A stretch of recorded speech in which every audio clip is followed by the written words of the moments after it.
My name is Olivia Chen, and I learned early that success doesn't always look the way your parents expect it to. Standing outside my childhood home on Christmas Eve, I adjusted my simple black sweater and tried to quiet the voice in my head telling me this was a mistake. 10 years. 10 years since I'd walked away from my family's expectations, their constant criticism, their narrow definition of success. Now here I was back for Christmas dinner, clutching a bottle of wine that cost more than my father's monthly salary, not that they needed to know that. The familiar sound of laughter drifted through the windows, mixed with the clink of glasses and the soft melody of Christmas music. Inside, my parents were hosting their annual Christmas dinner, an event that had always been more about business networking than family celebration. I knocked on the door, my knuckles barely touching the wood before it swung open. My mother stood there, her face a perfect mask of polite disappointment, an expression she'd mastered over the years specifically for me. "Olivia," she said, her voice carrying that familiar note of disapproval. "You're late." I checked my watch. "Actually, I'm 5 minutes early." She ignored my response, turning back to the house. "Everyone's already here. Try not to embarrass us."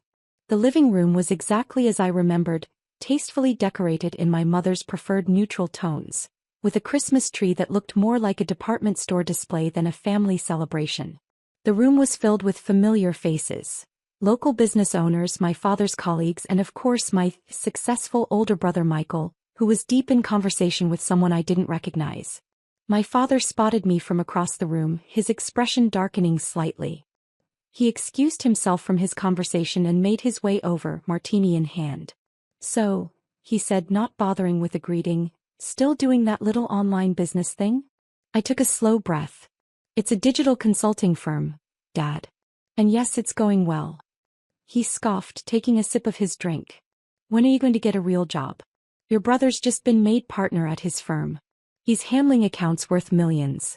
What do you have to show for yourself?" Before I could respond, my mother joined us, steering a well-dressed couple in our direction. "Oh, Margaret John, have you met our daughter?" Her tone carried that subtle note of apology she always used when introducing me. "She's exploring different career options." I felt my face grow hot as Margaret raised her perfectly shaped eyebrows. "Oh, what kind of work do you do, dear?" "I run my own company," I started, but my father cut me off with a laugh. "Look at our useless daughter," he chuckled, the alcohol making him bolder than usual. "Can't even get a real job." My mother joined in with a practiced laugh. "At least Michael is carrying on the family legacy. Sometimes I wonder where we went wrong with Olivia." The room suddenly felt too small, too warm. I'd built Horizon Digital from nothing into a company that was about to close a $50 million deal. But here I was, still that disappointing daughter who couldn't meet their expectations. The doorbell rang, cutting through the humiliation. My mother's eyes widened with excitement. "Oh, that must be James Anderson. He's considering a major contract with your father's firm." As she hurried to the door, I reached for my CO badge in my purse, the one I'd almost left in the car. I'd come straight from our office Christmas party, where I'd given a speech to our 200 employees. The badge with its embossed logo was still clipped to my bag. The front door opened and I heard my mother's overly cheerful greeting. "Mr. Anderson, we're so honored you could join us." Heavy footsteps approached the living room. I turned and time seemed to freeze. James Anderson, the CEO of Anderson Technologies, stopped dead in his tracks. His eyes locked onto my badge, then my face, then back to my badge. "Madame Sue," he said, his voice carrying across the suddenly silent room. "I didn't know these were your parents." I felt a small smile tugging at my lips as I watched my parents' faces drain of color. The badge on my purse caught the light, displaying clearly, "Olivia Chen, CEO of Horizon Digital Industries." The same company that was about to acquire the biggest tech firm in the city. The same company that had just signed a $50 million deal with Anderson Technologies. The same company my parents had dismissed as my little online business thing. My father's martini glass slipped from his fingers, shattering against the hardwood floor. Sometimes karma arrives in the most unexpected moments. And sometimes, it arrives wearing a CEO badge at your family's Christmas dinner. The silence that followed felt eternal. Shards of my father's martini glass glittered on the floor, much like the pieces of their perfectly crafted illusion shattering around us. Mr. Anderson stepped forward, either oblivious to or deliberately ignoring the tension. I must say, Olivia has been absolutely brilliant in handling our recent partnership. The innovation her team brought to the table.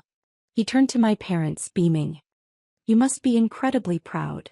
My mother's mouth opened and closed like a fish out of water. My father seemed frozen in place, his face ashen.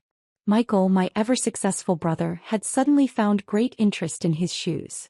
My mother started, her voice trembling. Of course we're proud. The lie tasted bitter in the air. Mr. Anderson continued enthusiastically. When she proposed the $50 million digital transformation project, I'll admit I was skeptical. But her presentation was flawless.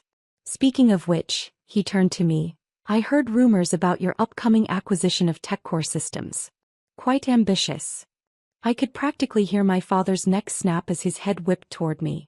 TechCore Systems was the biggest tech firm in the city, the same one his company had been desperately trying to partner with for years. That's still under wraps, Mr. Anderson, I smiled politely. But I'm sure we'll have some exciting announcements in the new year. My mother, ever the social navigator, quickly tried to regain control. Why don't we all move to the dining room? Dinner's ready to be served. The next hour was excruciating. I sat at my childhood dining table, watching my parents perform the most dramatic transformation I'd ever witnessed. Gone were the snide remarks and disappointed sighs. Instead, they were falling over themselves to highlight their sudden pride in my achievements.